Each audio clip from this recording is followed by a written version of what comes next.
TitleMatchNetwork.com.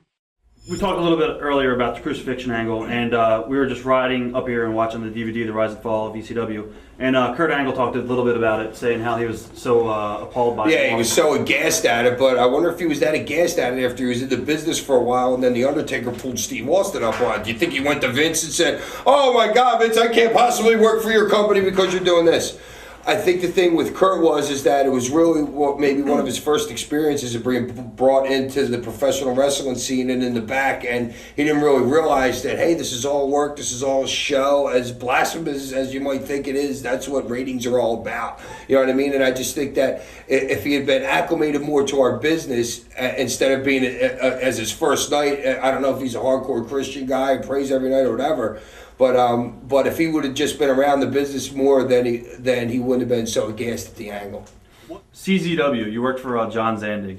What are your feelings on John Zandig? I think John Zandig had a problem with me because I got over more. I put his company over. I was willing to do an angle with Todd Gordon and the Pitbull, and we had Big Joe there. This is Cage of Death. Yeah, and Teddy was there. And maybe Johnny Grunge might have been there. I don't think he was in. Or he might have been supposed to miss this plane or something like that. And I was even willing to turn teams on him, to turn against the ECW team, do the CZW thing.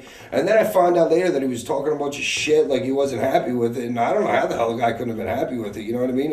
Especially since what I was willing to do for him. You know. Do you think John was threatened by your popularity and that you got a bigger pop than himself, or? Well, yeah, but to me that's the one thing that I can never understand about a promoter or anybody that's in this business. If you're a promoter, the reason that you paid me to be there was to get over. Why would you be pissed if I got over more than you? I mean, what did you expect? You know what I mean? I'm the Sandman. I just get over with this crowd. This crowd, they can relate to me. They understand me. I'm the drunk that sits at the end of the bar that wants to lose in a game of pool to you and then fight you. You know what I mean? That's why I relate so well to the crowd. And I think you're an absolute idiot if you're a promoter and then you got pissed because I got over more than anybody else did. I mean, why the hell did you bring me there? Did you think CZW was a rip-off of ECW? Or did you think? Well, yeah, but I think, but on the same aspect, I think a lot of things that Vince McMahon did after ECW. I mean, an angle over and over and over again. So, but that's kind of like the way the wrestling business is. If you see something that works, I mean, how many times have you seen the certain angle ran in 1950s? You know, in Carney shows and stuff like that. So if something gets over, then it all gets. History tends to repeat itself, especially in this business. Do you think CZW had its own unique style though, and its own little? See, I think they went a little bit overboard on the violence. My philosophy was always to have a story, to have a reason, to have that violence. Their story is have a lot of violence. I think you need the strong foundation of a story to get to the point of all that violence, not just all that violence. Let's talk about your wrestling career. The last two shoot interviews we did, we touched on ECW and WCW, and then when you went back to ECW. After ECW closed in 2001, did you actually think that people would still be chanting ECW at indie shows today? Or did you think it was... Well, I never really thought about it back then, but thinking about it now, yeah. I mean, because the company was really so revolutionary that and a lot of people that are coming to shows, like especially here, like in New York and your Floridas and your Philadelphias, a lot of people were weaned in off of ECW. So yeah, that's what they know. So yeah, I have a feeling they'll be chanting that. Their kids will be chanting that someday. When actually ECW went out, you know, you pretty much worked for a lot of different independent promotions. And one promotion that popped up was John Collins and MECW. You were really involved with that. Yeah, I made a lot of good money off of John Collins, and a heck of a lot of other people didn't make any money off of John. The guy was kind of like a Paul Lee to a point, and I was never even really sure to this day. I mean, I was getting checks from him from a credit union in Canada. And supposedly he was hooked up with this guy, I forget what his name was, that was in Canada, and they did a big pyramid scheme for a bunch of money and stuff like that. But John Collins was a worker, but everybody in this business, I guess, is a worker. But I make money off of the guy, so I was happy with everything that happened. I wasn't happy when everything didn't come to fruition the way I wanted it to, That's the wrestling business. What was your role at the company? What, were you a booker or? Yeah, I was a booker after the first month or so like that. Somebody, I forget who it was that had left or whatever. So he put me in a booking capacity. But I had guys like Barry Windham there and Kurt Hennig. So, and the company really wasn't to a point where it was running a lot of shows. So what the heck is the booker? You know what I mean? What was it like being a booker? From you were a wrestler, now you're a booker, and you know, did the guys respect you? Well, yeah, I think that that they would have to respect me just because of the way that I've handled myself in the business. When there's not a guy in this business who could say that I've ever lied to him, and I'm very proud of that fact. So yeah, I definitely had their respect just through the point of that they knew whatever I was saying. I'm a straight shooter, and that's the truth and nothing but the truth. Would you consider, I guess, John a money mark? Was he just a money mark, or do you think he understood the business? Or he liked wrestling.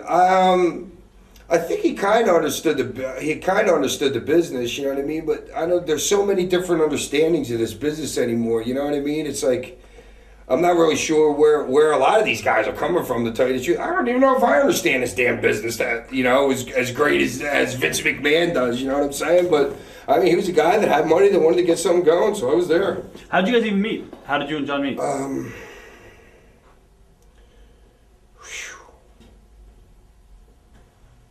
I don't. Maybe somebody like Tracy Smothers, or maybe Tracy introduced me to him when I flew out to like Evansville. Yeah, the first time I met him was in Evansville. I flew in, he picked me up from the airport in a limo, and yeah, that's how I met him. What was this guy's goals? What did he tell you? His goals was to have a company bigger than the WWF all over the world. So you know, isn't that everybody's goal? What exactly happened? Why did it end so quickly? Something happened right when the 911 situation. This is what he said. When the 9/11 situation happened, they were shutting down. They were worried about a lot of money transfers coming from other different companies, and he said it was something like that. But I'm not really sure. All right. Now you worked Sabu in Philadelphia. It was the TLC match. What are your memories of the match? What the hell was the TLC match? Table, ladder, and chairs. Table, ladders, and chairs.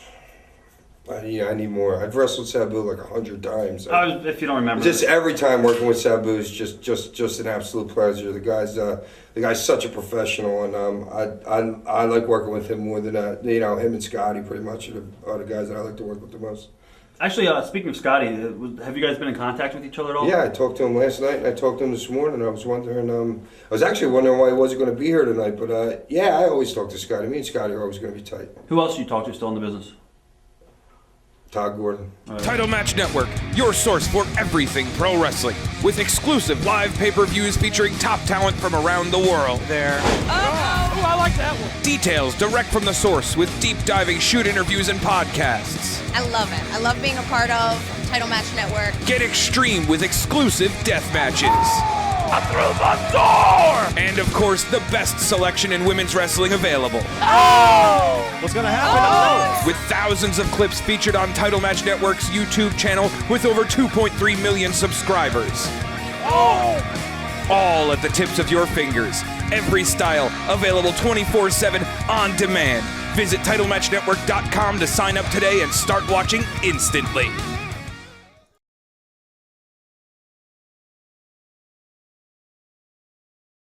Watch thousands of exclusive shoot interviews right now on TitleMatchNetwork.com. TitleMatchNetwork.com